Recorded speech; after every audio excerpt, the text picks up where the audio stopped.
Coaching basketball isn't as easy as you think. It takes a lot of hard work to coordinate a team and make it work. Here to talk about what it's like coaching a basketball team in Lancaster High School, boys varsity coach Darren Carlton. Thanks for joining us and welcome to the show. What is your philosophy of coaching? My philosophy is teaching life lessons through basketball. If we use the game of basketball to teach a lesson, and that's what we use that as a tool. Okay. How do you motivate your players outside of basketball? Role modeling, do less talking and more demonstrating. What expectations do you have for your players?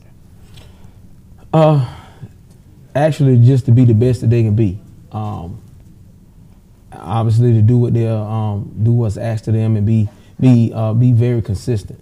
At this level here and beyond, coaches look for consistency. And anytime you want anyone to take you serious, the more consistent you are, the more they'll take you serious. Okay. Why did you decide to become a coach? Actually, that's the last thing that I thought I was going to be doing, was being a coach. That was far from my list. I guess you could say it was a calling. It's just a calling. And I just answered the call. What are your core values as a coach?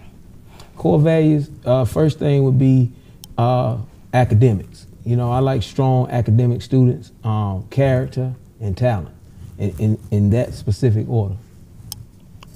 What are your off-season expectations? For guys to put in the work. After this season is over, most young men will go straight into AAU. They will train, and I expect for them to be better when they come back to see me in June. In June 1st, that'll be the start of a new season. So you have to be a much better player than you was. If you're the same player that you was, in February or March, you the same player in June, that means you hadn't worked. So I expect the expectations is for them to work on their skill set, play as many games as they can between March and June 1st. What do you look up to as far as coaching is concerned, and why? I watch a lot of college basketball, talk to a lot of college coaches to listen to their philosophies. Just watch them, try to go to as many coaching clinics as we possibly can, just to make sure that we keep up with the terminology and what college coaches are looking for. What advice would you give to someone who is wanting to get into coaching? You got to have a passion first. You must be patient, very patient. You got to be patient, and a willingness to listen. You're never too old to learn, and you're never too young to teach. So you have to just have that willingness to be able, to modify and adjust at any point in time. And you're gonna have to. There's some things as a coach, especially as a young coach, you're gonna give up. Personal time, with your family, you're missing out on a lot. So there's a lot of things now. As it's always been time, but coaching now is just different, and you just have to be able to modify and adjust. What's the hardest part of coaching, and why? Attitudes. Attitude, it's two things I tell my guys, as well as I tell my own two children at home. It's two things that you can control, and that's your attitude and your effort. And, sometimes, the attitude is not the best, and sometimes the effort is not the best. And I guess, as a coach now, that's the most frustrating thing that it is to watch, bad body language, but just poor attitude or not the best attitude and poor effort. That is the most difficult thing right now. Tell me about the first time you felt proud as a coach. I guess, I would say it's so many moments. It's hard to just have one time that I was proud, but I would say it's a lot. But I guess the proudest moment, obviously I like to see my players walk across that stage with a high school diploma. I think that's the most important. As far as just like coaching, anytime I have a young man that can sign a scholarship to go play college basketball, you know, or any sport, you know, that's a proud moment. Obviously, you know, watching my guys play on television, that's another proud moment. So it's so many, but I guess the first one would be to walk across that stage. That's what that's my most proud moment. How did you get started in coaching? Actually, the funny part about it is, you know, I played football here, and I wanted to actually coach football, but the schedule that I had at the time would not allow me to work in the evenings. So that's when I met Coach Priester, and I just asked, you know, hey, can I ride the bus? And Coach was like, you know, normally, Coach, I don't just let people ride the bus. I could put, you know, you can help out. So I just started coming to the gym with him after school, just doing workouts. Didn't get paid anything. I just wanted to be a part, and I just wanted to see guys, you know, do their schoolwork, and if they had the potential to go to the next level and play, you know, I wanted just to help them get to that point. The rest history. Sports is full of highs and lows for both coaches and players. Can you tell me about any moments that stick out for you from the time you were a coach? There are a lot of great moments. And actually, this is it wasn't funny at the time, but it's funny now. I was coaching, and I was out here working out with the guys up here at the track, and I told them, I said, man, I said I can jump this fence, and they were like, Coach, man, you can't jump this fence. And I actually jumped it the first time.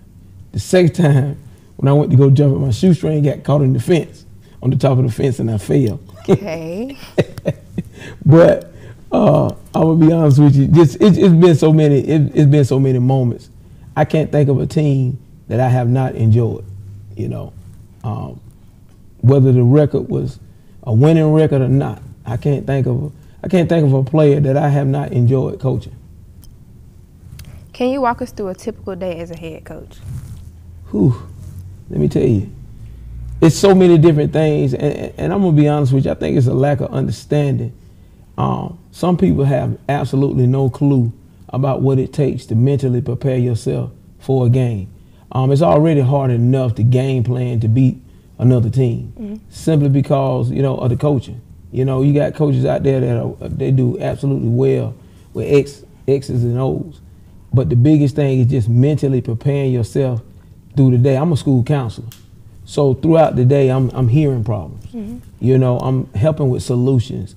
I'm critically thinking all day long, and it's a huge adjustment that I got to start to make, you know, as the day comes to an end, as far as what I do during the day, and, you know, get my mind prepared to go out and battle, because that's two different mindsets.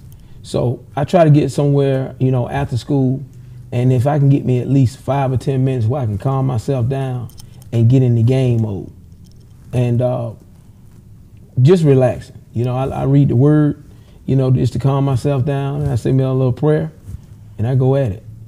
Okay.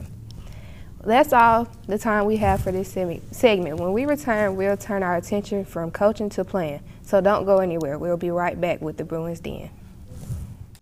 Most people don't understand what all goes into being a high school basketball player and just how difficult it is. Here to share with us their opinions on being a basketball player at Lancaster High School students are Jordan Watford and Jai Gladden. Thanks for joining the show, and welcome.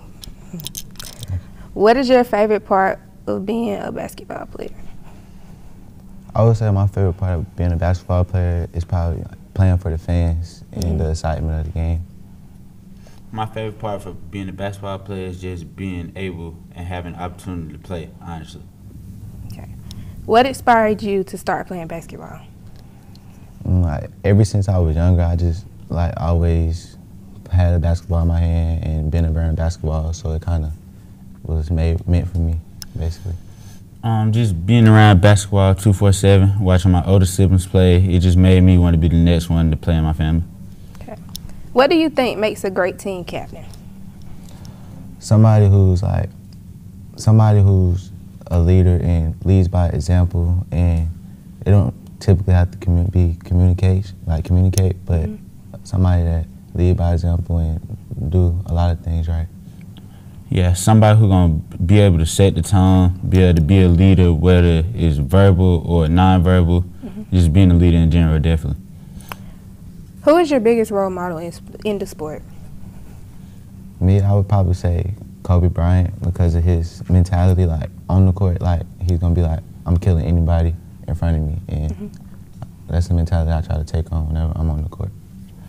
My inspiration is definitely LeBron James. I just feel like with LeBron, I just feel like the stuff he do outside of basketball too, I just feel like it makes me, he's just a great role model in general. The stuff he do outside the court, outside of the court, just stuff like that.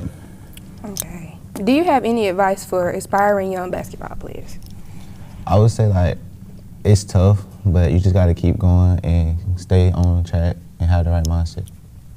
Don't worry about others but yourself. Just keep working and you on your own race by yourself.